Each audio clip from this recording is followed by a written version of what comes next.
Your number came up. It's time for you to answer the question. How you doing? We're doing well. Good to see you guys. Yeah, you too. So the question is, how's your Continental experience made a difference for you, and how does it show up in what you do today? Yeah, so my Continental experience led me to my wife. You hear that a lot. Yeah. So that's a big one for sure. For me, just even what I do today as a career, I'm a Louisiana boy, small town.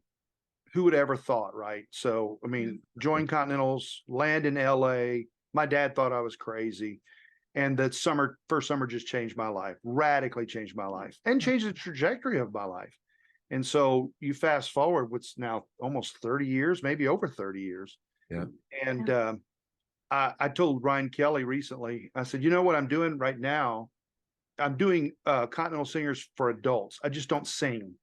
So I'm on planes all the time. I do consulting, and I do exactly what I was doing way back in the day. I just don't sing doing it. So That's great. Yeah, set me on my trajectory. Yeah. Vonda, how about you? When I listened to yesterday when I was watching Steph and Brian, and he mentioned it's not about what I do, but who I am. I was like, yes, that is totally it.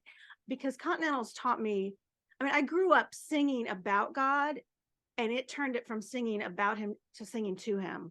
It taught me worship. It taught me spiritual disciplines of quiet time, talking to people about my faith, and really connecting with people in a short time span. And yeah, I mean, it changed who I am as a person. So you mentioned your first tour, which was when? What was your first tour? That was 1986. Yeah, with Ryan. Mm-hmm. Right. Which goes with the all over the world music that we're using on this podcast. When I watch these things, it's like, oh man. Yeah. I mean, even then I remember getting, the packet with the CD or tape or whatever we had back in the day.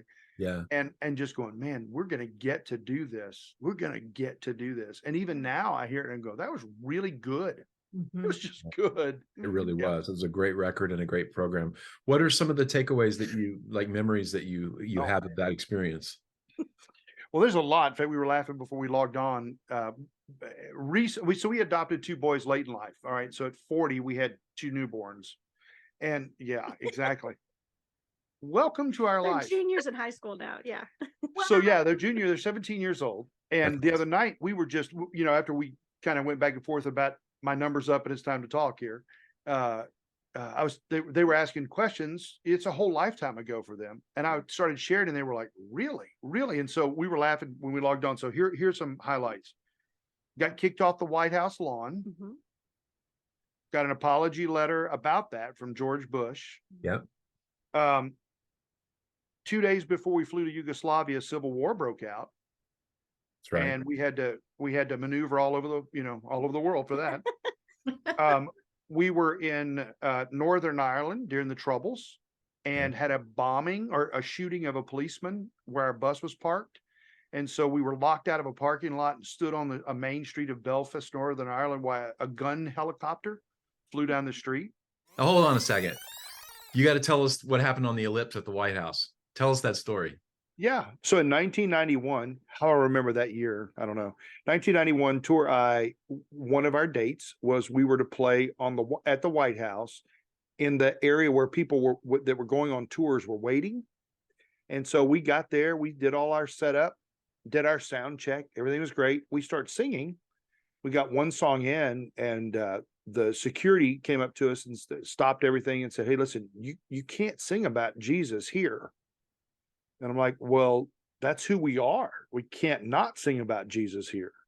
Well, if you keep doing it, we're going to have to stop you. And I'm like, well, but it is what it is. So we sing again. Of course, we're singing about Jesus. So they stopped us a second time and told us, if you keep doing it, we're just going to have to unplug you. Had the same kind of conversation, started again. Third time, they literally unplugged us. So everything shut down. We just had to pack up, get in the bus and take off. And it turned into a deal. And so we ended up getting a letter, an apology letter from George H.W. Bush. I did an interview with James Dobson. So on his about this particular incident, Right. and then Paul Harvey. I don't know if you even remember Paul Harvey. Paul Harvey. Paul Harvey of He was all so people. great. Paul Harvey picked it up, and basically what they were utilizing, or what they were using it as, is a poignant moment of the slide away as a nation, the slide away from Christian values. And so from George Bush to James Dobson and Paul Harvey, they were all using that as a look at what's happening here. Don't miss the significance of this moment. How was it? How did your boys react when you started telling them all the things you'd done? Did your coolness factor go up? I don't know. I don't know. You know, they're 17, so I don't know where. Yeah. You know, Does our coolness factor ever go up? Yeah, with there's- our kids? Yeah. I don't Yeah. think so. They were amazed though, because we have a daughter that's 25, and Yeah. so I was at least 2 years younger than her, Right. right? So Yeah, you were they have 25. a frame of reference, and then they're 17. So I think the understanding of weight of responsibility hit them. Mhm, Like sure. you were doing that young, like you were traveling the world. Like who was in charge? Who was in charge? I was like, I was in charge. What? You were in charge. I was in charge. That was a mind-boggling thing for them to realize. Good night. People trusted you at that young. Yeah. One of the things that a superpower of Cam's is, Cam not only was a visionary, or is a visionary, Cam called stuff out in us, and like there was never a wavering in him that it was possible. So there was no wavering in us that it was possible. Right. And we just did it. And next thing you know, I mean, that vision just expands.